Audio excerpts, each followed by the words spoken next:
So now we can just start by talking about crafting personalized post-quiz flows. So after somebody takes a quiz, what is the communication? So they might not necessarily purchase immediately. So it's going to rely on the email that you captured in the quiz or the phone number that you capture so you can message by SMS. But what exactly is an ideal strategy to communicate, to convert that lead into a customer? Like, what does the messaging look like? What does the timing look like? What does the call to action look like? What does the landing page look like that you're sending them from the email to the website to purchase? So Marina, maybe can we walk through what are the ideal flow is, and as it's built out in the template that you have, which is a great starting point for brands to use. They can basically just copy and paste it, and that's a jumping off point to accelerate building it out. But can we start with the framework, the idea, and the strategy behind the flow? Yeah, so I would say normally the most simple and basic strategy is sending your quiz results. You want to make sure that after someone has taken the trouble of giving you all the information about themselves, obviously they get some quiz results. And then if they've given you the email, you want to be able to send those results over email so then they can check it at a later time. But that's the most basic structure. From there, you want to be able to build on and essentially build a flow that's really going to nurture them until they convert. And a very basic form of that is someone doesn't purchase, they're going to fall into a different segment where they're going to keep getting a series of emails. And, on that point, I would definitely say that the most important thing is using the information that the customer has already given you, whether that's, their skin concerns, if it's a skincare brand or any other information, and then use that information across the flow, because then you can segment that. But, customers who deal kind of like struggling with, acne, for example, and then that communication is going to be completely different and separate from someone who, has dry skin. So, from there, you can build on using anything from, besides the product recommendations, anything from customer reviews, user-generated content, brand story, anything that really speaks to that customer to really nurture them till they get to the point where it just makes sense to go and purchase that recommendation. Yeah. Now, can we talk about the actual mechanics of it? Like if you click into the trigger. So the nice thing about Octane AI is you could start the flow based on the custom property. So maybe the custom property is Octane AI quiz completed, but you can also do it based on an event. So yeah, can we just walk through how they actually drop into the flow of post-quiz, the post-quiz flow? Yeah, no, absolutely. The easiest trigger, it's definitely the quiz completed event, because then that just means that as soon as someone completes the quiz, which is a metric-based trigger, then they get dropped into this flow. Now, you can create segments and then obviously create different flows that get triggered by someone being added to a segment. But the simplest way is just a custom quiz completed event. All right. And then, so if we look there, so you could also do conditions, right? Do you see any best practices of like how you maybe drop somebody into a different flow to personalize the post-quiz flow? Or is it more of like the email is built out dynamically based on the custom properties gathered in the quiz? Yeah, so you can technically do both. So it really just at that point depends on what someone, from a technical point of view wants to do, and it's easier for them. You can, for example, segment it based on steps of a skincare routine. Someone who wants to get, a very in-depth recommendation, they can get 5 steps. And so you drop them into an email that has all those steps, or someone that just wants to do, 3 steps and you do something else. That's one way of breaking it down. Other one is age, for example. So you can kind of like start here and start filtering before they even get that first email, or within the email itself, then you can use those custom properties to essentially segment what kind of information someone's going to be getting. Yeah. Can we look into actually how you'd build out the email itself so that we can see how dynamic blocks tie in with the custom properties that are gathered? So for example, like if we build out the use case, and we go with a skincare example, let's just say like I identify acne and dry skin as an issue, and therefore this particular product is recommended for me. How would we dynamically insert my product as opposed to Aoife, who might have different challenges and therefore get a different recommendation? Yes. So the easiest way is what I'm going to be showing you here, which is essentially using these snippets of codes in the email to dynamically pull whatever products someone view in the quiz. So you wouldn't have to manually put, if they have these skin concern or these skin type, show these products. the custom properties and the quiz itself just takes care of it. If you just add these little snippets of codes, everyone is going to be getting different recommendations. So for example, if I preview that, then you'll see like, oh, that the products automatically update based on what each user is going to be seeing on their results, which makes it super easy to build. Right. But can we go into seeing how you dropped in the code there for somebody who might not be familiar with Klaviyo, or how to add those dynamic elements? Yeah, absolutely. So for example, this is just a static table with all the different rows and the different columns. So for example, here you have the images, and it's as easy as, adding that bit of snippets code. So for example, I'm just going to replace it again, go to dynamic image, just put that code, save, and that's it. And that displays the first product in the quiz. Then if I want to show, instead of the first one, I want to show the second one, just put one, save it.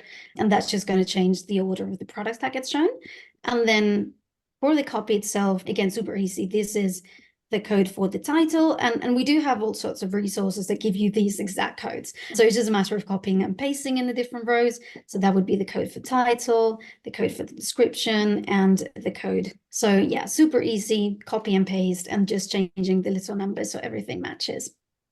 Yeah. And if you also want to go to any particular contacts information on the right side of their profile, you'll see what the recommended products are, and you can just copy that. That's where I usually find it is there. So you'd see like their event product, all recommended one, whatever, just copy that, and then you paste it in. So one thing to note too is, so you do that for the image, you do that for the product title, you do that for the description, the price, and then the URL. So you have to do each one separately, and you just want to make sure that it all aligns so that that whole left column is all product 0, product 1 is the middle, product 2 is the right side.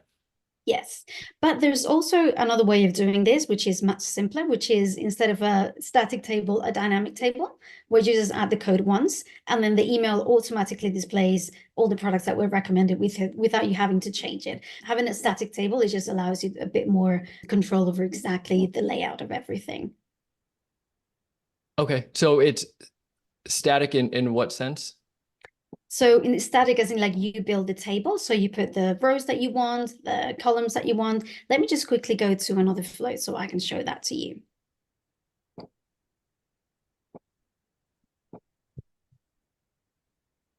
Klaviyo is always a little slow.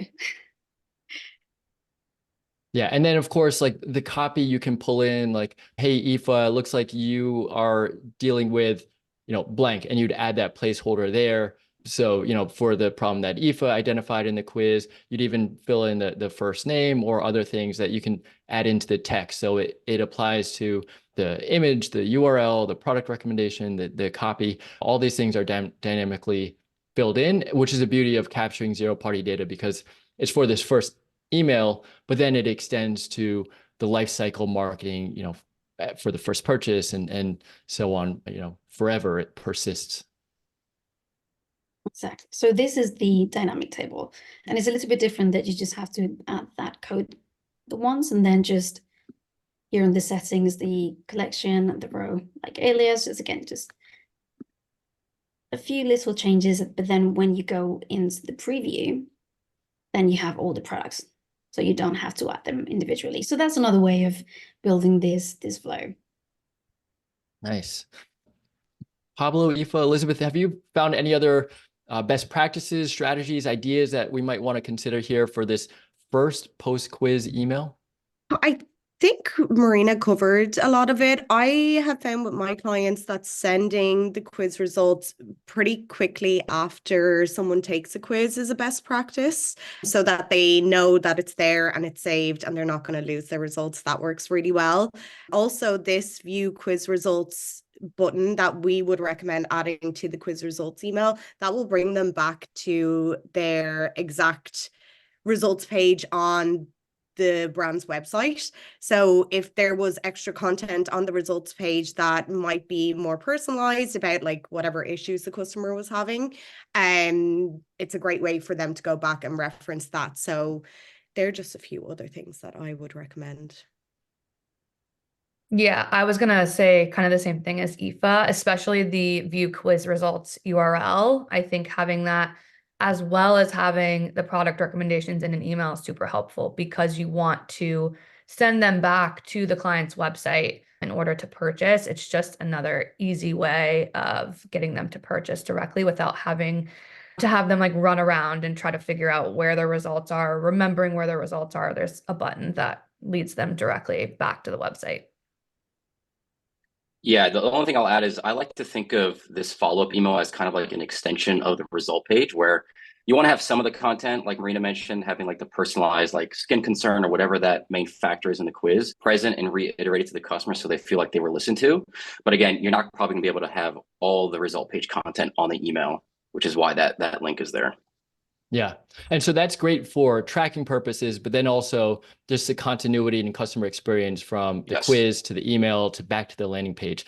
One other thing that reminded me of is the discount codes. So discount codes are very helpful for, of course, like incentivizing and creating a sense of urgency to purchase, but then also for tracking purposes. So at this point, it's really, maybe you'd want to have one discount code for the post-quiz email. Maybe you have a different code if you have a different discount for the second email and so on. And in the future, ultimately, there will be unique coupon code. So Pablo will get his own code, Aoife will get her own code, Elizabeth as well. And so that way you're really able to get very granular with the tracking based on the discount code.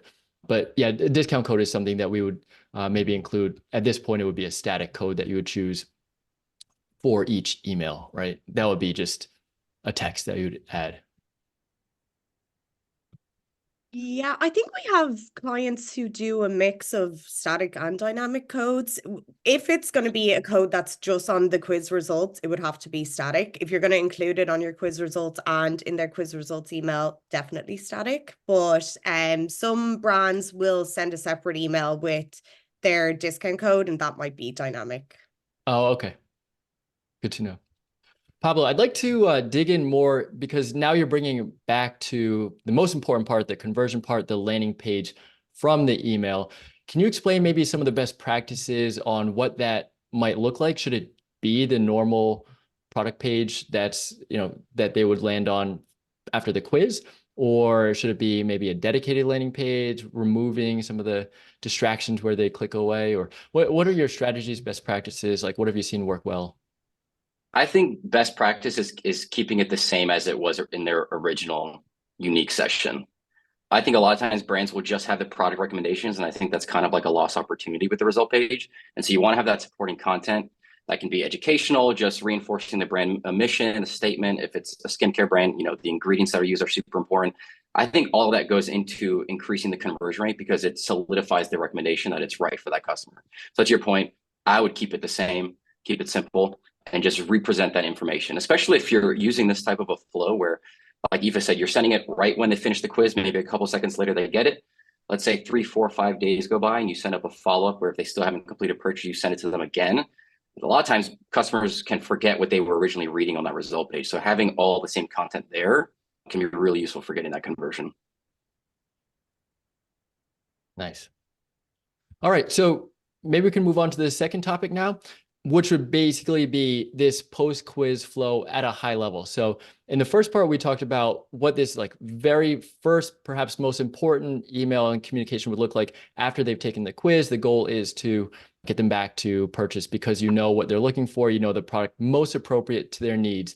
Now let's zoom out and like, what does that flow look like at a high level in terms of timing, the cadence of emails? So, maybe it's the same day they take the quiz, you're sending them the recommendation, then they're continuing down the flow. One thing to note too is you're probably going to have a condition after each step in the flow of did they purchase or not. If they did purchase, you'd want to take them out of the flow.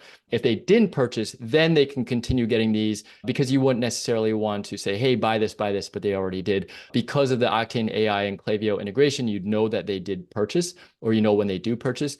But what are you seeing in terms of best practices? Because all the revenue is tracked per email in terms of frequency of emails, copy, call to actions, all this stuff for the post-quiz flow. I think what Aoife had mentioned earlier, the best practice would be to send the first results email almost immediately, whether that's 1 to 2 minutes. Typically after, I'm testing a quiz or taking my own quiz, I'm seeing an email in my inbox immediately. Your quiz results are in. And then from there, I think it's a 2 to 3 day window with that filter that you mentioned of did or did not purchase, or has or have not purchased yet. If they have not purchased, you're kind of resending like, hey, don't forget, here were your quiz results, and kind of it's almost the same email, but it's just a reminder a couple days later. And then from there, I think it's maybe a week later after that, like your quiz results are in. That's kind of the best practices I've personally seen from clients, kind of immediately, 2 to 3 days later, and then a week after that. Yeah, I would agree with that as well. I think that works really well, and quality over quantity is always a lot better Right. as well.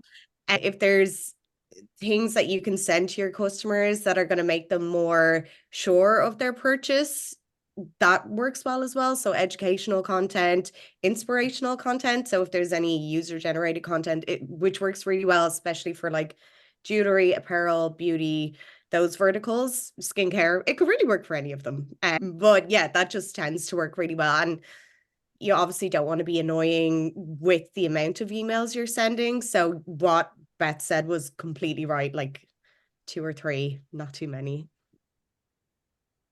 Yeah. And one thing I would add, I'm sorry, Marina, is so I've seen some brands do like a tiered discount approach on the follow-up emails, where maybe the initial email, if it's dynamic, it's like a 10%, and then on the second and third, it's like a 15 or 20%. Again, but that's all personal preference with the brand. Yeah, I was going to say that depending on how heavy the brand wants to go on the discount and how much they want to push it, sometimes I've seen it, 24 hours getting that first email with the results, which is like, hey, your code is about to expire, like make sure you get your recommendations, something like that. Again, really depends on the brand and how much they want to lean on that discount, but that urgency always plays really nicely in the end. Yeah. And then some brands play the very long game with their discounts as well. Like Jones Road don't do any discounts, even at Black Friday. I probably shouldn't say this, but until you get to like the very end of their emails, like you've gone through the whole flow, then you'll get a discount, but that's like 10 emails down. And it works really well for them. Yeah, I am curious to know, Octane AI has a lot of bird's eye view of a lot of data, niche data, per industry. What's a benchmark of conversion rate on a flow in terms of somebody who goes into a post-quiz flow? What is the ideal conversion rate of turning that lead into a customer? So we've had customer case studies where it's a quiz will convert at 20% or so, that those that take the quiz will purchase, whether on site immediately after taking the quiz or in the flow. What are you seeing in terms of like the range and benchmark for a brand to know like, hey, I'm doing well, this is an optimized flow, or there are areas of opportunities based on how others are converting their flows? Yeah, I'd say we don't usually have a lot of visibility on those stats. I feel like most of the times we just get brands telling us, yeah, it's great, it's working, we're loving it, and it's really converting, or sometimes even outperforming their other flows. But I don't think we normally get to see that other side, like the exact numbers, which is something that, I'm definitely going to be asking some of my clients to give me more access so I can see more. All right. And then, yeah, Aoife, you touched on something interesting in terms of like length of flow, and that's how we started the conversation with Beth's points about that. But from here, say they did not purchase in the quiz flow, what's the best way to kind of like not lose this momentum from taking the quiz? Is it, they just go in the general list, or is there a different segment? The difference between the list is more static, segment is dynamic based on different custom properties you have. What would a brand do to make sure that they're kind of like capturing the most value from the zero-party data from the quiz? Yeah, I think segmenting it should be essential in every brand's marketing strategy, especially for email and SMS. If you are just going to throw every customer back into a list and they all get the same type of emails, it's just not going to work for most people. But when you personalize your email flows, at least you're starting to let your customers know that, like, I'm listening to you. If you haven't purchased yet, I want to nurture this relationship and I want to give you valuable content. So they might not purchase straight away from the quiz or their quiz results email, but at least you're sending them relevant content. There's more likelihood of them purchasing from that rather than just every piece of content that you have out there. Yeah, I wanted to just hop on that and agree as well. I think it's a little bit of a missed opportunity when clients put their customers who take the quiz just like into their basic welcome flows, because we have all of the data and we collect all of that data. So really segmenting and like branching off, doing conditional splits for emails where you're, saying like those people that chose dry skin are going to fall into this flow, and those people that chose oily skin are going to fall into this flow.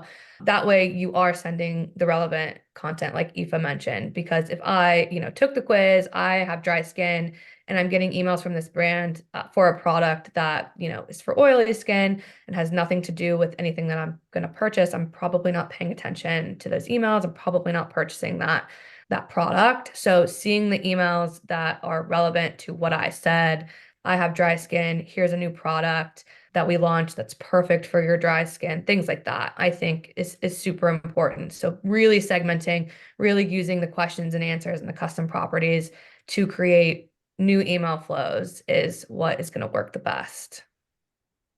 Yeah.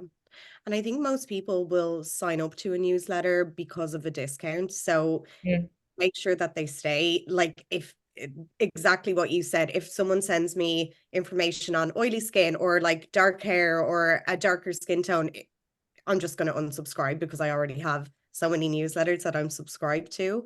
So yeah, I think that's definitely important.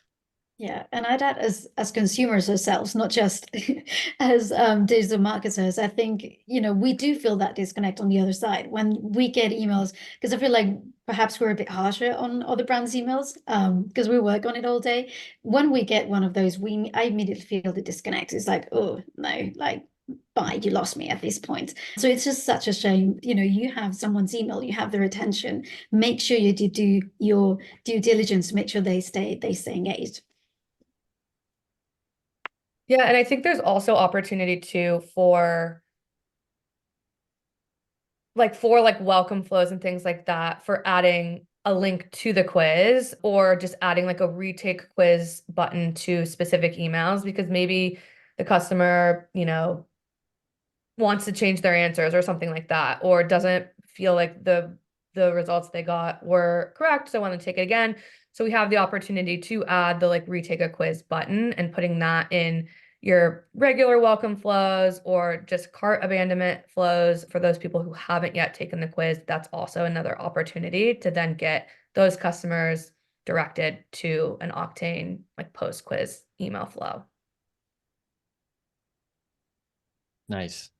All right, so maybe that's a nice segue into the third topic of SMS. So let's talk about SMS marketing. We've talked about the first engagement after the quiz with an email, and then what the flow looks like at a high level. But this is all kind of under the assumption like many of the communications would be via email. But one of the most important things and perhaps most powerful channels is SMS, so that with an Octane quiz, you can add an email, you can ask for an email, you can ask for a phone number, you can ask for either or one or the other. I'd like to hear what you're seeing as best practices in terms of asking for both, when you might want to ask, what should be required, what should be optional, and then afterwards, then we can talk about what that actually looks like when you're working on the flow. But what have you seen with using SMS and email in Octane AI and Klaviyo? Oh, sorry. Do you want No, go ahead. From my clients, if they do want to ask for both opt-ins, I'd always recommend ideally having both as skippable, but definitely having one as skippable, so that the customers don't have to opt into both channels. Yeah, that's kind of it that I've seen. Yeah, I was going to say the same thing, having at least one be skippable, but I've also seen a couple of my clients ask what communication preference they prefer on, like, do you prefer email or phone or both? And so then the quiz can kind of flow them based off of that answer. So if they choose email, it just shows them an email opt-in. If they choose both, it'll run them through both. So I've definitely seen that as a use case as well. Yeah, or offering a tier discount. So it's like first you ask for email, hey, do you want 10% off? Great, give the email. And if they've given the email like, oh, do you want to make it 15% off? And then that's when you ask for the phone number. Mhm. All right. And then do you see any patterns or correlations of average order value with a phone number where it might be like, say, for example, a very expensive piece of workout equipment, thousands of dollars, where a phone consultation makes more sense. So that's kind of like the path that people go down versus maybe something that might be more impulse or lower AOV, like maybe earrings or something, skews more towards email. I think generally customers, I feel like email is a lower point entry point. They will be more likely to give you their email than they are their phone number. I think generally, regardless of the vertical. Yeah, I think that's kind of what I've seen. Email opt-ins are usually a little higher than phone opt-ins. Although, you know, with younger demographics, we're also seeing like SMS being the top preferred communication. So maybe to what Beth's point, you know, maybe the right thing is to ask them, how do you want to get our communication? Yeah, I think it really depends on the brand itself and their demographic. If most of their users are mobile or desktop, they're going to probably, you know, have a phone opt-in. If, you know, 90% of their users are on mobile versus, you know, 90% being on desktop, they'll have an email opt-in. So I think it's definitely based off of the brand and their, you know, customers and demographics. Now, is there like a high level strategy that a brand can apply for when to use what?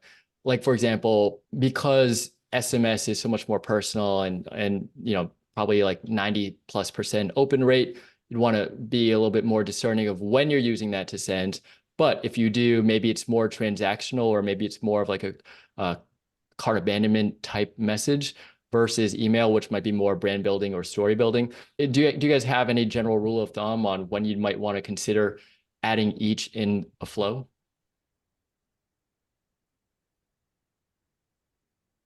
Well, we actually many moons ago had SMS within Octane. We were able to send SMS messages. So just from those days, like cart abandonment was huge. That used to bring in a ton of revenue for our customers.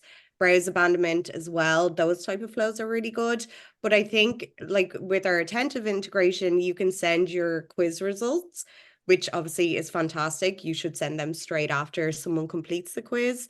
And then you can also, the same thing that you can do in Klaviyo, you can use their answers and put them into different segments and personalize your text flows. I think with text, you wouldn't want to send as frequent communication as you are in email, because it's just a totally different experience. Like it's direct. There's a much higher open rate with SMS as well, but it's like you're not going to send a big long message for them to read. You want to keep it short and to the point. So I think saving it for like discounts, special offers, product launches, things like that, that works well. So are you suggesting Product that it's launches would be actually a big one. different? Sure. Sorry, Aoife, when you were explaining that, were you saying that they would actually be in two different flows? Like the post-quiz flow would be strictly email, and then you just have like a flow for a few special, or even just campaigns for a few special SMS campaigns? Yeah, it would obviously depend on if you're collecting both or just one or the other when it comes to email or SMS within your quiz. I think it's totally fine to send your quiz results email via SMS and your quiz results via SMS and email. But I wouldn't, like the way with email, we would send user-generated content or educational content. I wouldn't put them in the same flow for SMS, if that makes sense. Like I would reserve that for quiz results and big announcements.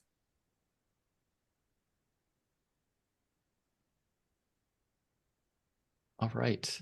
So maybe we can go to the fourth topic, which are actual examples. So we've done a lot with, maybe we could start with Marina. You have some examples. If you could pull up your screen and we could take a look, and maybe you can walk us through from a consumer perspective, and then maybe any other data that you're able to share about, you know, the marketing and how the quiz strategy works to increase revenue.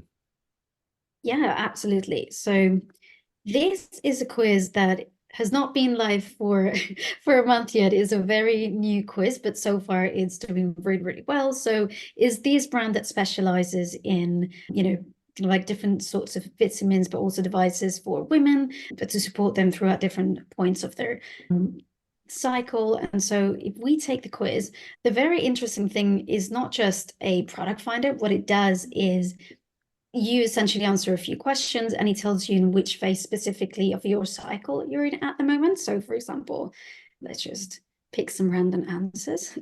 Oops. So this is something that I always tell customers, make sure that you deactivate your pop-ups and your quizzes. Yeah, let's just use that. And then you pick. Okay, wait, sorry. So if we're looking at those, the first one was, sorry, I was looking at the question, what the goal is. So this is where they're trying to maybe understand like the current state of the customer. Yeah. Periods are regular, irregular, I don't get periods. Exactly. So, you first give information about your period. So it can calculate at which stage of your cycle you're in at this particular moment. So for example, let's just say on average, that's my period. Let's just say on day 13. Let's just say that I don't take, let's just say no. Okay, so these are all learning about the basics of it. What's interesting is this is definitely like probably very personal. So it's getting increasingly more, I guess, granular with the questions that they're asking. Yeah, and the interesting thing is the engagement, if I'm not mistaken, it was something around like 90% of customers actually completing the quiz, which is sometimes surprising because I feel like with product finders, we see that around like 70, 80%. But when it comes to health and well-being, it's important that we get as many people to the end, and that the quiz experience itself doesn't feel too long or too complicated, so someone can really get through. And then just asking about a few other symptoms. About cramp. Okay, so this is kind of like what pain, like how much of a pain point is it? Exactly. And what are the symptoms you have? Like, do you have mood swings? Do you feel irritable? Bloating, for example, which you get around here. So it kind of helps you understand at which point you're at, but also what kind of symptoms you experience. So it's going to help you recommend products as well that are going to help you with your specific symptoms. So we also have questions about skin. Let's just say about, any other conditions that could impact those results. UTIs, and then it calculates your results. And then here's what we have, the email opt-in. In this case, they do have it mandatory. Oops. There you go. And then the fun thing is first you get information. You get, which phase you're at. So in this case would be follicular, what's happening, how long it takes, what are the symptoms. And then you have a lot of information. So the cycle, how am I feeling at this particular point, how to nourish my body during this point, how to nourish my mind. So it's not your typical product finder. This is very educational type of quiz. Yeah. And when you scroll down, this is the things that are actually going to help you at this particular phase. So that's going to help me with the pain that I mentioned I had. This is going to, help overall with skin, balanced moods, then deep bloating, and then just general mood as well. So here are all the products that, someone gets after taking the quiz that are specific to the cycle, to all the other symptoms that someone mentioned. And although I don't think we can't see the email flow, but essentially what happens is right after you finish this quiz, you get your results. So all of this information, it's safe for the customer. They can go back to it anytime. But the reason why I particularly love these email strategy is because for the next 28 days, I am going to be getting personalized emails based on how my menstrual cycle advances. So I'm going to be changing phases during the next 28 days. And therefore, my emails are going to be targeted to my own personal experience and the days and everything. So it's a super complex flow. Honestly, the most complex I've ever seen. It's absolutely massive because it takes into account each individual's person's, not just the 4 cycles, but where on their cycle they are at that point, which is a lot of combinations if you think of it. That's really great. I love the framework of this in terms of like, if you think about it in copywriting terms or frameworks, like there's a problem. So they're kind of like asking you where you are, what your pain points are, literal, like what your pain points are. Then there's the agitation part where they're like, do you feel this? And here's how you might be feeling, and here's how you can improve it with your body and mind. And then here's your solution. And it's actually a movie that brings you the solution, and it's a multifaceted solution for the cramps part, and then I think for the skin part and other things. So it really does kind of take you on this almost emotional or psychological journey within this quiz experience, which is really nicely done. And yeah, I'd love to see what that email looks like, because that only continues it further in a very personal way. Exactly. And I can't remember exactly how many emails per cycle, but you get obviously at least 5, the different cycles and the results, but then there's other emails in between. So it's kind of like longer than all the other examples that we've talked about today, but it's just such an education, like a nice educational piece of content. It's really, really good. Yeah, I'm curious, is it like spring, summer, fall, winter? Or is that what the phases are? No, so that would be, I don't know all of them, so, but it would be like your menstrual cycle phases. So like if you're ovulating, or if, follicular phase, or if you're in your period. So that's kind of depending on where you're at that point of like your period, it will give you all the different kind of like symptoms and essentially what you need at that point. Interesting.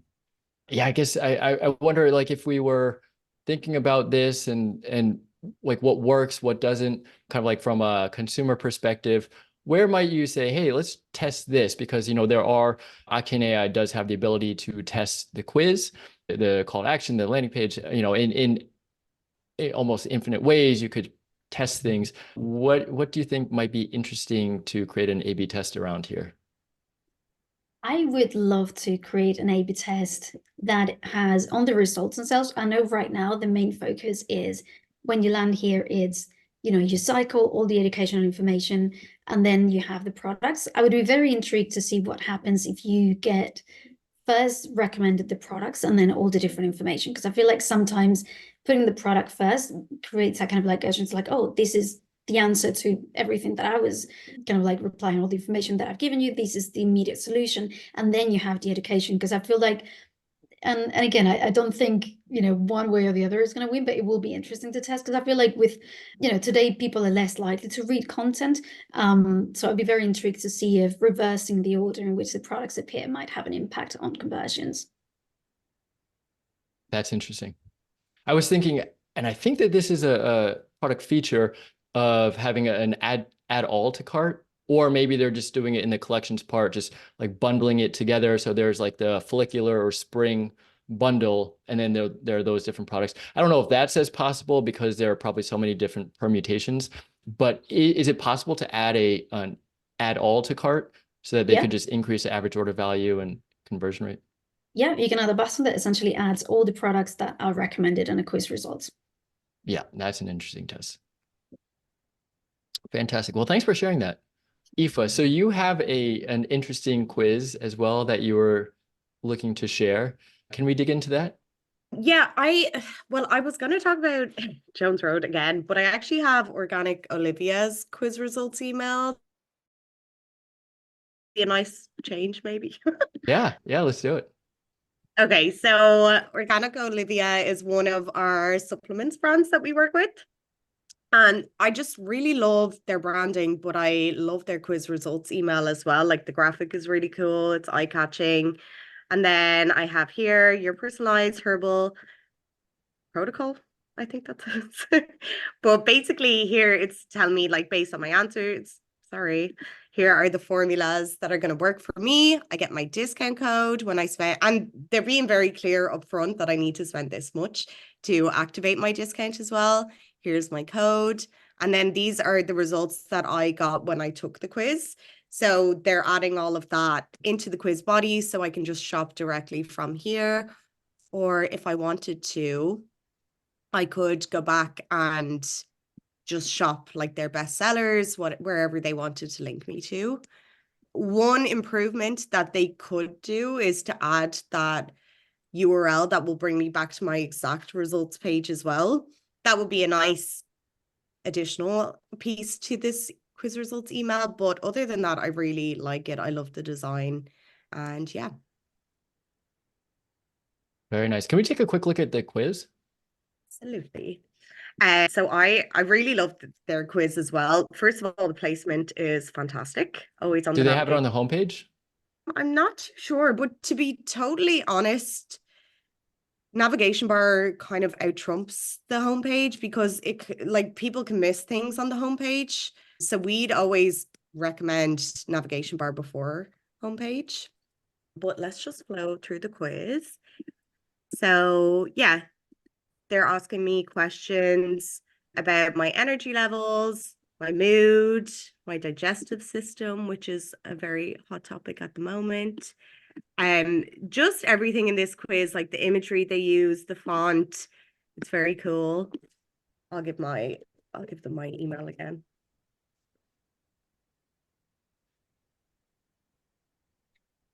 And then these are my product recommendations. So they give 5 recommendations.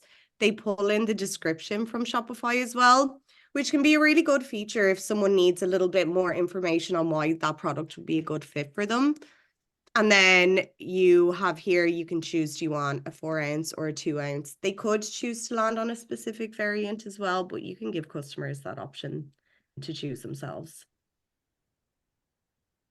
Yeah, I guess it does make more sense for something that you're putting in or on your body to have more detail as opposed to say if it were like a t-shirt, you don't necessarily need more like copy for a t-shirt because that's self-explanatory. But yeah, for adrenal recovery or digestive juice, important. Yeah, you probably would want a bit more information there. You can customize, depending on the type of quiz you use, you can customize these descriptions as well. So if you wanted to make it tailored just towards someone taking the quiz, you can do that. Something else that they could add in here might be reviews or video content, imagery, things like that as well. Yeah. Now, sorry, I don't mean to blow up their marketing strategy, but did they mention the 15% discount on over $80 here, or is it only via email? So they only send the discount via email. And Oh, but you don't know when you take the quiz that you're getting a discount. I can't remember what their Often page says. Maybe it might be in the title of the opt-in. No, some brands will only put it in their email because they want people to go to the email. I think that will obviously help with like their open rates and things like that. So yeah, it's just a personal preference to some brands.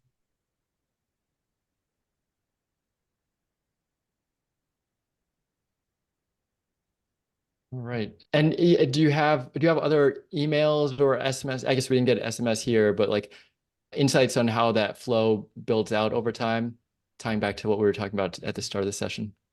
I don't for this brand, to be honest. Yeah, no worries. No worries. All right. Well, thanks for that, Aoife. Appreciate that. And I guess that should wrap up. That was a lot that we covered in terms of post-quiz flows for email and SMS. Thanks so much for joining, Aoife, Pablo, Beth, and Marina. Ton of insights and strategies that you shared with us today. And yeah, let's do this again. I think that there are so many different facets to like a quiz strategy that really is becoming like, you know, the centerpiece of a marketing strategy when you consider the future of marketing with AI and how these inputs, this data, this zero-party data is going to be so critical to and such a competitive advantage to personalize at scale. So I'd love to do this again, but for this time, thanks so much for sharing. Yeah, see you around next time. Thanks, Jen. Take care. Bye.